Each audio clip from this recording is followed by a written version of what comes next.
¿Qué tal? ¿Cómo están amigos y amigas de esta comunidad? Como siempre un gusto, como siempre un placer que nos acompañen, que nos permitan platicar con ustedes en estos 10 minutos de análisis que vamos a dedicar, si están ustedes de acuerdo, a hablar de Operación Mamut y de la Suprema Corte de Justicia de la Nación.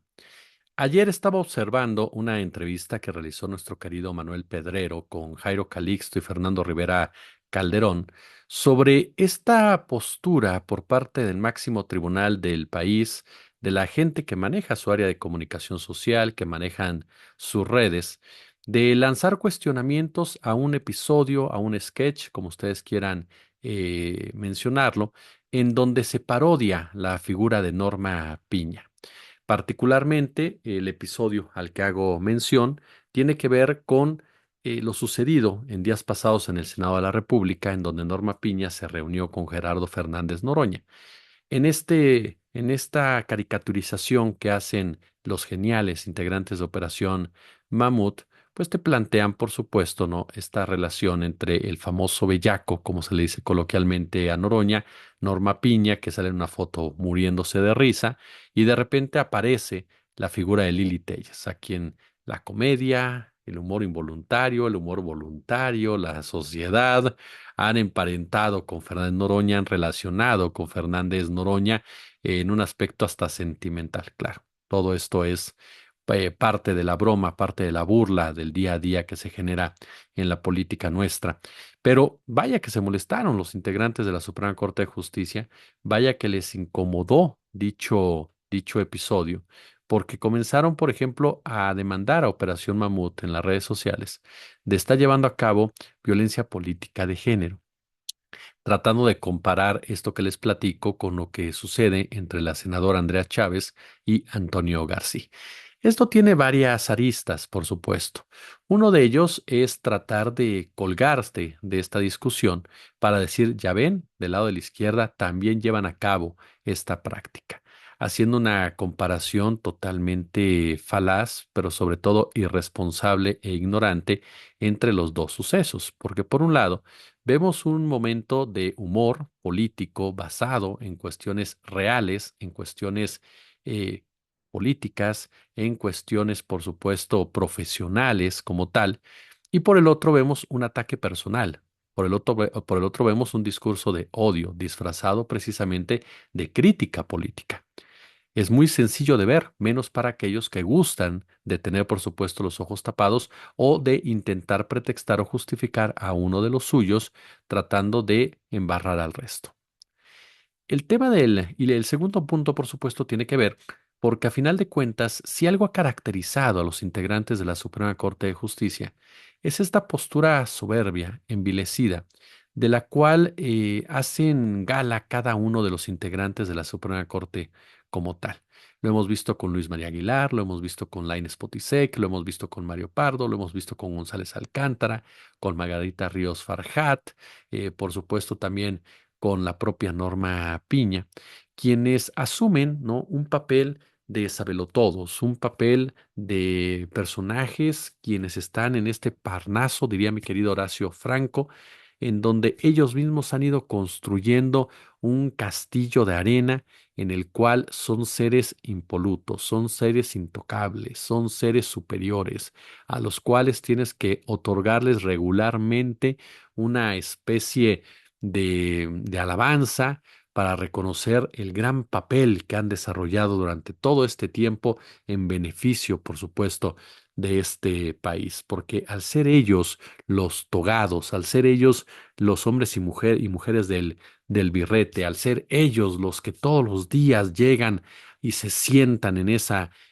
mesa, por supuesto, circular, en donde muestran su gran intelecto, su preparación y su sabiduría, la interpretación de las leyes y la constitución, pues entonces, por supuesto, son seres superiores, son seres casi, casi mitológicos, por decirlo de esta manera. Imagínense si a alguien así le va a gustar que lo parodien, ¿no? Bueno, por supuesto que no, no, les incomoda en todos los sentidos.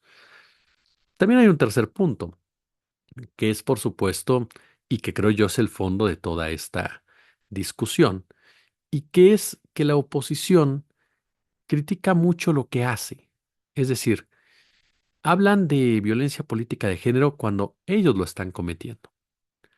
Hablan de censura, que son víctimas de censura, cuando ellos mismos están promoviendo la censura. Hablan de que son víctimas de persecución cuando ellos están generando una persecución hacia algo que no les gusta. Hablan de autoritarismo cuando ellos son autoritarios para intentar impedir, que no sucederá, pero tratarán de impedir, por supuesto, la transmisión de ciertos momentos, ¿no? Mostrando totalmente su talante autoritario, porque intentan impedir que se transmita algo que a ellos no les parece, que a ellos no les gusta. Es decir, son el ejemplo perfecto de la hipocresía. Son el ejemplo perfecto, como diría Kafka, de esa doble moral. Tienen tanta moral que seguramente la tienen doble. Pero también de esta histórica ignorancia por parte de la derecha, que jamás ha tenido la madurez suficiente para reírse de sí misma, que jamás ha tenido la capacidad intelectual, el conocimiento, la sabiduría, la cercanía incluso con el pueblo, para entender que es parte de todo este negocio y que es parte precisamente de toda esta discusión, que el humor político juega un papel determinante en el desarrollo de las sociedades, que juega un papel fundamental para la madurez de una democracia.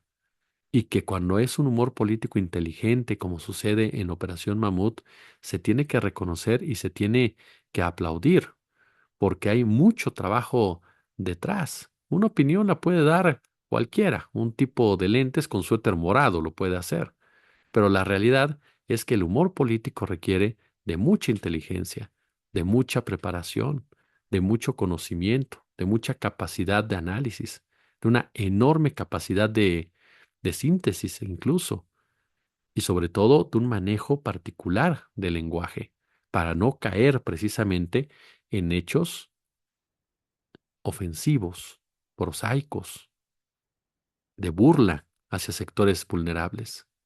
Aquí no pasa nada de eso, porque hay un factor fundamental que la derecha, y en este caso la Suprema Corte de Justicia de la Nación, ha decidido ignorar por su misma soberbia.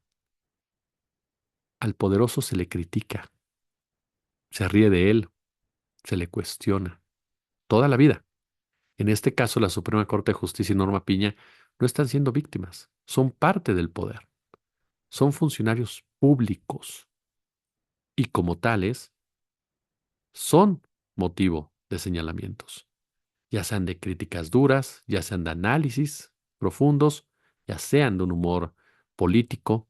Y como bien lo dijo mi querido Fernando Rivera Calderón en la entrevista con Manny Pedrero, a final de cuentas ellos están parodiando la realidad, no están inventando absolutamente nada, están poniendo sobre la mesa el día a día de esos personajes